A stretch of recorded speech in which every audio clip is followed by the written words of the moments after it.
Jefferson. He's got Jefferson. It's a foot race downfield with Brown getting a block. That's 6. Was that not the sickest thing you have ever seen on a football field? My God, the arm strength, the absolute airtime that the ball gets. The deep ball, without a doubt, is the prettiest play in the NFL, but it's a lot more than just aesthetics. It's the difference between championships and cleaning out your office. Many say the vertical game is dying. It's not. It's more important than ever. We're about to go balls deep and examine why the aerial assault still means everything in the NFL. We'll explain it, take it frame by frame it, and look at the numbers that really matter. To fully appreciate the significance of the deep ball, we need to first define what we're talking about. Fair warning, the words deep and balls are going to be used a lot in this vid and is somehow not sponsored by Manscaped. Will be a lot of your mom jokes. A deep ball in the NFL refers to a pass that travels 20 or more yards downfield. Now that we know that, which quarterback had the best deep ball completion percentage in the 2023 season? Was it Patrick Mahomes, Josh Allen, maybe Tua Tagovailoa with his offensive system designed to take advantage of speedy receivers? Nope, it was Brock Purdy, the second-year starter for the San Francisco 49ers. Purdy completed a staggering 60.5% of his deep ball attempts. Meanwhile, at the other end of the spectrum, Mac Jones had an abysmal season in this category, completing just 4 of his 35 deep ball attempts. Jones' ineptitude throwing the deep ball is part of the reason why he's no longer a starter in the NFL, and why the New England Patriots struggled so mightily on offense last season.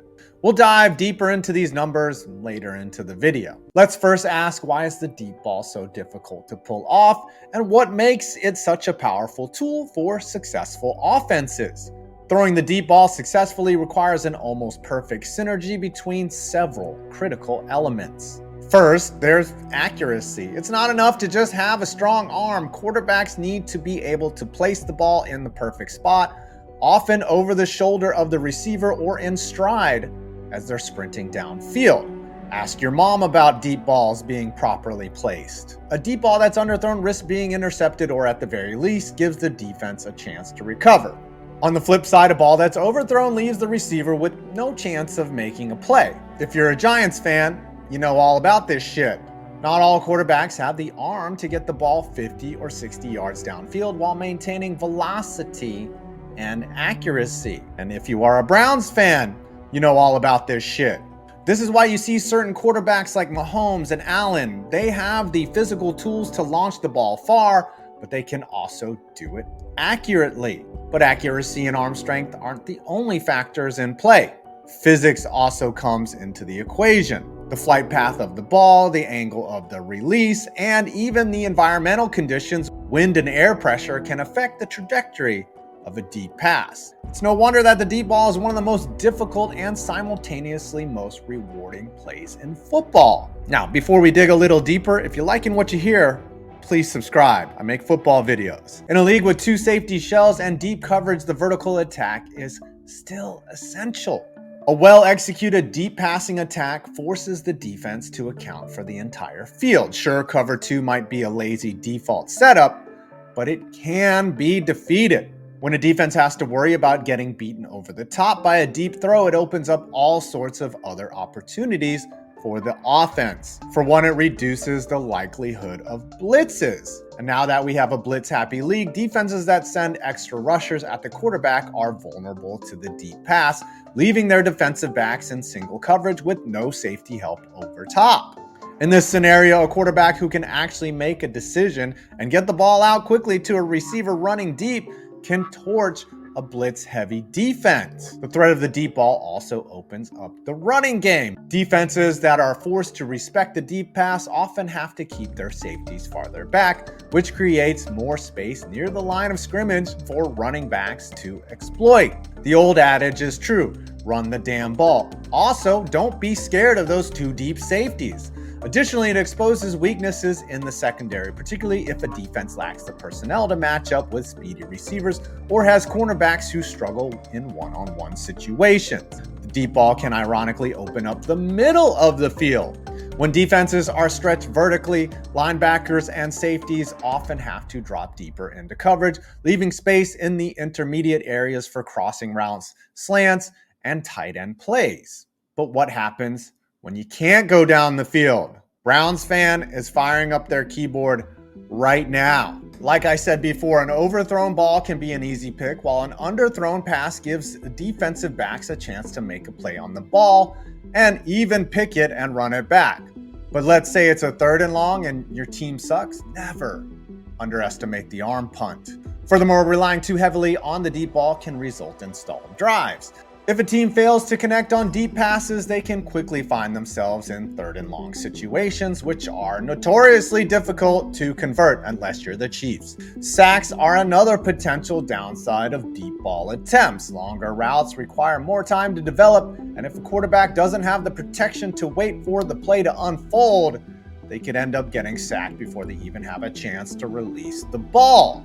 Pro Football Focus and Next Gen Stats have consistently shown that quarterbacks with longer average times to throw, usually resulting from longer dropbacks, are more prone to sacks. For instance, quarterbacks with average times to throw around 3.0 seconds often have higher sack rates than those with averages closer to 2.0 to 2.5 seconds, which correlates directly to the length of their dropback before unloading a long ball. So if you think your quarterback should get rid of the fucking ball, you're right. Now, let's dive into the numbers. Look at the quarterbacks who have won Super Bowls in recent years. Patrick Mahomes, Matthew Stafford, and yes, even late career Tom Brady all had the ability to connect on deep passes even when facing tight coverage. These quarterbacks were able to make up for weaknesses elsewhere on their team by using the deep ball to attack defenses in ways that other quarterbacks couldn't. As we said earlier, last year Brock Purdy had the highest deep ball completion percentage and led the 12-5 San Francisco 49ers to overtime in the Super Bowl, showing a clear correlation between his effectiveness on deep balls and his team's success. There's also no question that CJ Stroud's 55% EPA rate on deep throws was a vital reason he helped the Texans turn around during his Rookie of the Year season. In 2023, the top 8 quarterbacks in terms of deep ball EPA, Purdy, Stroud, Tua, Stafford, Dak, Lawrence, Jordan Love, and Geno Smith, all quarterback teams that finished with a winning record. It's not an accident that the teams that are deadly down the field are also winning games. Of course, the exception might have actually been the 2023 Chiefs. Patrick Mahomes and the Chiefs' average depth of target was just 6.4 yards a year ago, and while they struggled through the regular season more than usual, mainly because of their receivers sucking and dropping the ball, naturally they took down the best deep passing team in the Super Bowl when it really mattered. In a league dominated by 2 high safety shells, an effective deep ball is harder to find and therefore more effective than ever. This graph here shows a strong correlation between deep ball effectiveness and team winning percentage in 2021. It's axiomatic, like me and making jokes about your mom. In the end, the deep ball, is far more than just a highlight reel play. It's a fundamental aspect of NFL offenses that separates the great from the mediocre. Teams that excel at the deep ball force defenses to play on their heels, opening up everything else the offense wants to do. So the next time you see a quarterback launch a perfect 50-yard bomb downfield, remember, it's not just about the beauty of the throw, it's about winning. Well, I hope you enjoyed this video. Please subscribe for more football videos. I'm 5 Points Vids, and you made it to my next film.